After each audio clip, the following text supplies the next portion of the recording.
di aw Vélingara puisque le préfet wax na ko ñu gis Touba même si respecté nañu ci jumaay Touba distanciation physique bi. loolu nga xamante ne l'État est-il fort. peut-être waaw mais Médina Gounass bi ñu fa jullee gis ngeen cas yi ni mu explosé ci Médina Gounass. pourtant les orthodoxes là dañ naan la non pour affaire yi jeex il faut ñu dem julli ñaan ci juma jàkka yi gis ngeen cas yi ni mu explosé foofu. loolu yëpp pour man message yu yàlla la xam nga pour man nag kilifa diine yi aussi ñi nga xam dañuy waaraate war nañuy wax aussi yenn affaires yi parce que am na aussi yoo xam ni pour man yàlla mi ngi wax ak nit ñi. mais ndax du faiblesse dafa nag nañ wax c'est-à-dire man mënoon naa gëm ñun ma tel endroit bu ñu fa jullee affaire bi day arrêté waaye ñi ngi jull ci endroit yoo xam ni cas yi day gën a exploser ci endroit yooyu loolu aussi jàngat la. ci dëgg-dëgg bu fekkee ni vraiment dañu bëgg rek analyser dem au bout loolu aussi jàngat la bon bref xam nga fii l'état du Sénégal c'est un état particulier Sénégal état bi dafa am lu mu mën ak lu mu mënul xam nga lu wax dafa am secteur yu état bi fort ak secteur yu état bi faible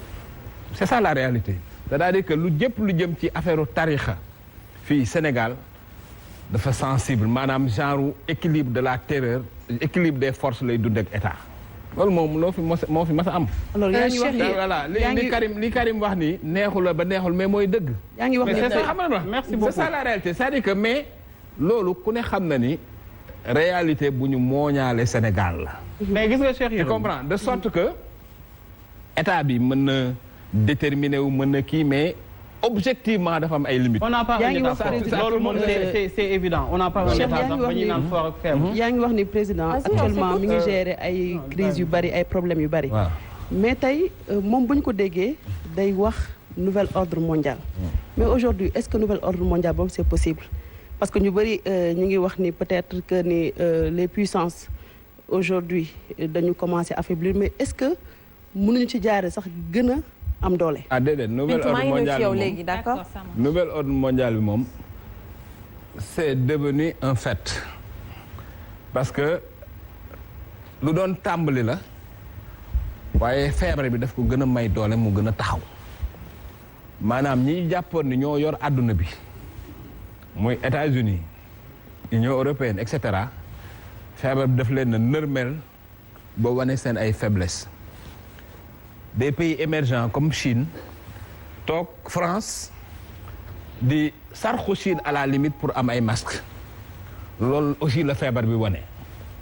xam nga ñi naan feebar bi balaa la wala message yu yàlla la foofu laa leen joxe dëgg parce que yàlla aussi je pense que mi ngi wane boppam ci feebar bi. wan na boppam ni Cheikh dama bëgg nga ñëwaat. waaw d'accord si aspect boobu ci non dama ciy ñëw mondial parce que président da koy wax. non maa ngi ciy dugg damay introduire. maanaam ñi nga xam ne jàppoon nañ ni bu asamaan si dee daanu sax mën nañ ko téye yàlla indi na virus bu ndaw boo xam ne kenn gisu ko mu nërmal leen te mënuñu ci dara. tey daal mën nañu wax yàlla. et pourtant ba feebar bi doogee dugg bañ leen niwee yàlla dañuy ne non. est-ce que mën naa continuer. xam nga man bi ma commencé émission ba léegi maa ngi soog a tudd yàlla. parce que man gëm naa yàlla mais gëm naa action nit. xam nga la te yàlla. daf ne inna allaha la yuhayril ma bi xawmin hatta yuhayril ma bi anfusihim man loolu laa gëm yàlla du soppi ci ay askan lu askan woowu jógul pour soppi ko mais am na loo xam ne aussi message yu yàlla la pour man nga nërmel États-Unis nërmel kii Chine nërmel Allemagne nërmel Angleterre nërmel France xam nga ñuy jooy amuñu lu ñu def mënuñu solution loolu pour man message yu yàlla la nga bàyyi des pays pauvres en Afrique nga xam ne amuñu sax 1000 médecins wala 2000 médecins dans les trucs nit ñi di dox di loolu message la.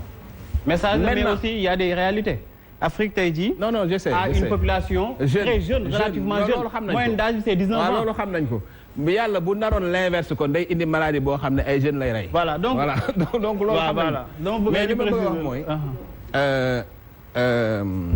le nouvel ordre mondial. tey lii dafa wane ni. rapport de force bi amoon ci àddina changé na tey Chine moom la réew développé yëpp yaakaar tey pour am matériel médical pour faj seeni nit mais tubaab yi leen rek mooy seen différence ak ñun ñoom lu xew seen dund rek dafa am lu ñu ciy jàng Macron dafa am lu mu wax daf ni bu luy jeexee li ñuy njëkk a def mooy réindustrialiser France maanaam lépp lu demoon jóge ci réew mi ñu indiwaat ko fi lépp lu ñuy soxla ci dans tous les domaines ñu fabriquer ko ci réew mi pour man leçon yooyu lañ ci war a tirer jàpp nañ ni ñoom adduna bi changé na basculé na demee na beneen boor li nga xam ni tey moom foofu lañ sooxee ñoom ñi ngi xalaat ni ñuy def ba bu crise bi jeexee ni ñuy def ba corriger ko ñun nag Afrique loolu lañu fi war a jànge maanaam nouvel ordre mondial bi nga xam ne mooy taxaw liñ ci war a jànge ñaar la bu njëkk bi mooy mënatuñu compter ku dul ci suñu bopp parce que ni ñu yaakaar ñëpp nërmeelu nañu deuxièmement spécialistes yëpp d'accord nañ ni crise bu mel ni coronavirus bi dina amaat parce que ni monde bi bindoo la y a beaucoup de virus en circulation ba pare adduna bi dem lañ tebeeg dikk bi moo tax dafa dem ba nekk benn dëkk donc li ñu ci war a jàngate mooy d'abord il faut qu'on sache compter sur nos propres forces il faut que lépp li ñuy soxla pour dund ñu créer conditions yi pour am ko dans notre pays il faut ñu autonomiser suñu bopp ba pare ñu développer ce que li tubaab di créer conditions yoo xam ni cadre bu mel nii bu ñëwee bindal Macky Sall discours am bi ñu mën ko déglu ñu mën ko non dama lay laaj rek gàttalu Sall non bindu ma ko dañu war a am résilience mooy lan mooy créer conditions yoo xam ni choc bu ñëwati dinañ ko mën a dékku te loolu maa ngi lire benn rapport boo xam ne ni benn médecin moo ko defoon bi Ebola bi amee crise Ebola bi dafa am médecin bi def benn rapport confidentiel médecin Sénégal la wax leen ni leen crise bu mel ni dafa ñëw bett ñu chance bi ñu am mooy cas yi bariwuñu mais bu cas yi bari woon dinañ am problème daal ni crise bi dañ ci war a profiter pour région Sénégal yépp ñu def fa des centres médicaux de niveau 4 nga xam ni crise bu ñëwatee nañ ko mën a dékku rapport boobu kenn defu ci dara ba coronavirus bi ñëw ni tell ci suñu kaw xam nga loolu dafa garaaw tu comprends te rapport boobu médecin bi defoon bu ñu ko toppoon tey dinañ gën a mën a dékku coronavirus bi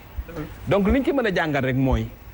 lii il faut ñu xam ni tey Afrique bu ci bëggee génn moo ciy génne boppam il faut qu'on développe une résilience interne une résilience est-ce que gisoon tamit ni bu ñu naagu parce que prévision yi c'est vrai que feebar bi dugg yi dafa yéex a dugg Afrique parce que tey jii ni ñu bëri wax nañu ni feebar bi dina mujjee Afrique te bu fi ñëwee dina fi rey lu bari kon est-ce que tey ñun tamit waruñu bàyyi naagu bi te xaar fii ak 3 mois wala 4 mois yi ñëw donc de toute façon spécialistes yi gën a sérieux ci àdduna bi d'accord nañ ñaari yëf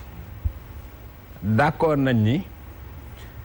continent bi gën a mooy propice maanaam continent bi gën a mën a résister ci virus bi Afrique la li tax ñu wax ko mooy fii africains yi ay ndaw lañu ak climat jàpp nañ ni am na ay boroom xam-xam yu xalaat ni climat bi nekk fii mooy climat bi gën a metti pour virus bi am na ñu jàpp aussi ni suñu système immunitaire ak ay tuberculose maanaam chloroquine ak BCG ak façon garab yi nekk suñu yaram moo tax ñu am système immunitaire boo xam ne moo gën a mën a dékku virus bi donc spécialistes yu bari d'accord nañ ci loolu loolu moo tax ñu mën a am yaakaar nag ça ne veut pas dire ne doo au début loolu lañ doon wax avant que feebar bi dugg Sénégal je me rappelle bien dañ doon wax ni ñun suñu der bu ñuul bi et cetera non mais loolu c'était des pensées profanes ay spécialistes waxuñ ko woon c'était profane waaw mais yooyu yëpp nag du tee nga fagaru rek fagaru daal mooy boddi ko bala ngay lakkale comme li ñuy wax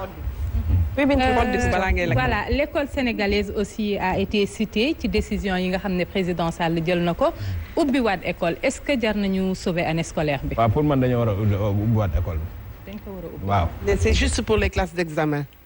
non est-ce que mun nañu sauver classe d'examen wala dañ koy def de façon progressive dañoo war a ubbi école yëpp sauver année scolaire bi d'accord parce que nag amul benn sens nga ni réew mi dafay reprendre ubbi marché yi ubbi supermarché yi ubbi restaurant yi te doo ubbi école yi pour man amul sens deuxièmement argumentation yu bari scientifique yu bari yu wax ni dañoo war a ubbi école dañ ni xale yi ñoo gën a mën a résister ci virus bi te virus bi ni muy tase ci mag ñi du ko tase noonu ci xale yi moo dañu jàpp ni risques yi nga xam ni moo nekk ci dajaloo mag yi nekkul ci dajaloo xale yi ma tax spécialiste yu bari jàpp ni ubbi école yi moo gën a tuuti ay risques nga bàyyi mag yi ñuy jaxasoo. D'accord. waaw mais même bu dul daal sax année scolaire bi il faut mu terminer et puis il faut réew mi continuer il faut nit ñi di jàng de toute façon. Tout à fait. Et j'en viens aussi ci marché yi économiquement il faut que dëkk bi dox mais marché luuma yi aussi dañuy gis ni que day am une forte concentration te li fa gën a nekk ci koom-koom du lekk du naan mais ay bagages yu àdduna la yëreeg yooyu. bon de toute façon dès lors que nga ubbi marché yi mënatoo wax ni doo ubbi luuma yi de toute façon. logique pour xam logique nga logique pour logique. boo ubbee marché yi da ngay ubbi mais de toute façon y' a encore une fois y' avait que deux options soit nga tëj réew mi carrément de façon hermétique nga xam ne yow sa benn choix ta préoccupation uniquement sanitaire nga xam ne yow li leen rek moo la saxal mooy nga rey virus bi loolu boo ko bëggee da ngay tëj réew mi kàpp wala boog nga bëgg a boole rey virus bi ak nit ñi continuer dund di liggéey di dund nga xaw a ubbi tuuti pour man ñaari options yi rek moo fi mën a am voilà. D'accord. Alors justement, oui, vas-y. En fait, je voulais juste continuer ci sama lancer question ministère de la santé et de l'action sociale communiqué bi nga xam ne ñoom ñoo koy joxe chaque jour c'est pas le président qui s'adresse tout le temps au gis nga ne communiqué boobu ñu ngi koy def nuñ ko war a jaarale est-ce que pour yow la communication passe bien par rapport ak mesures yi nga xam ne nit ñi war nañ ko def par rapport à la distanciation physique entre autres est-ce que ñu ngi koy def nuñ ko war a defee non la communication institutionnelle maanaam communication bi nga xam ne mooy sensibiliser nit ñi di leen wax état maladie bi fi mu toll loolu moom kenn mënu wax Sénégal ni c'est pas bien fait ku ne xam na feebar bi ku ne xam na ni gestes yi lay laaj ku ne bis bu ne ku ne xam na ni kan moo feebar fan la feebar rek yooyu xëy na beneen communication bi ñu mën a ŋàññ mooy la communication stratégique maanaam waxeek nit ñi ci anam boo xam ni xëy na dina leen gën a ñaax loolu xëy na xaw naa gën a mënoon naa gën a kii par exemple démb maa ngi dégg Momar Diong mu wax lu am solo mu ni Pape Diouf bi mu décédé fii c'était un moment de communication bu grave te loolu wax na dëgg te loolu dañ ko rafet man pour man loolu état wu Sénégal daf ko waroon jël def ko événement bu mag communiquer ci pour yee nit ñi mais dañ ko naqaru rek bàyyi mu jàll donc communication stratégique moom des na mais communication institutionnelle bi maanaam li nit ñi war a xam ci feebar bi ak li ciy xew ak li ci kii ak yooyu moom loolu ku ne xam mais communication bi ministère de la santé parce que dégg nañ docteur Thior mu ne théâtralisation la bu ñu gisee ne chaque jour à 10 heures le ministère kenn mooy ñëw à Louise wala Marie Khemesse wala le ministre même taxaw pour def benn communiqué est-ce que mënuñu changer stratégie par rapport à cela aussi mais Fatou nit ñi aussi il faut ñu xam li ñu bëgg parce que aussi il faut feebar bu mel nii amul benn réew bu du def point quotidien c'est une maladie à déclaration réew boo mën a dem ci àdduna dañuy def point quotidien mais léegi loolu boo ko critiquer lan nga fay teg boo nee théâtre la léegi lan nga fay teg da ngay toog maladie bi di avancer te kenn du ko wax nit ñi da ngay nekk ci benn dëkk maladie bi nekk fa te kenn du la ko wax ah Sénégal aussi il faut ñu xam ne ñu man résilience sanitaire bi bëggoon naa ci ñëw rek peut-être balaa maa joxaat nen puisque le président de la République wax na résilience sanitaire bi li mu ko waxee soriwul ak communiqué bu ñi nga xam ne moom mooy syndicat autonome médecins yu Sénégal ndax ñoom dañu bëgg lii di ay moyens de réanimation dans chaque région bu ñu gisee ne fonds force Covid-19 69 milliards la ñu dégagé ministère de l'intérieur ministère de la santé excusez-moi alors que ba tey jii gis nañu ne am na ay bërëb yu bari yoo xam ne amuñu li nga xam ne moom mooy machine réanimation est-ce que tey effort fi ñu ko waroon concentrer def nañu ko foofu d'abord pour commencer voilà quelque chose de stratégique pour man avant ngay def quoi que ce soit parce que feebar la ñuy xeex même avant ngay joxe ceeb da ngay jël jumtukaay pour liy xeex feebar bi le minimum pour man moo doon matériel médical bi lépp lu jëm ci xeex feebar bi sotti d'abord avant nga ciy teg quoi que ce soit loolu moom c'est un principe absolu je veux dire que war a nekk mooy matériel médical bi mat hôpitaux yi ñu doté leen yokk capacité réanimation yi loolu moom c'est la priorité absolue loolu man pour man c'est quoi c'est la logique même bu fekkee ni def na leneen lu dul loolu parce que bon il y a des médecins parce que les médecins aussi sont partagés nga gis médecins yoo xam ne danaan la effectivement gars yi def nañ effort ci matériel bi am médecins yoo xam ni syndicaliste ne la non amuñu benn moyen. Moussa Seydi wax na ko. voilà mais il y a d'autres gens il y a d'autres médecins comme par exemple le professeur Guèye bu naan la affaire bi fi mu toll nii les gens ont trouvé tous les équipements qu'il fallait et cetera donc les opinions dans le monde médical sont partagées mais ce qui est sûr daal mooy priorité absolue moom bu fekkee da nga bëgg a xeex affaire bi sérieusement c'est de doter les médecins de tout le matériel dont ils ont besoin. Alors ñu jox Pape Makhtar mu wax une dernière intervention avant ñu dem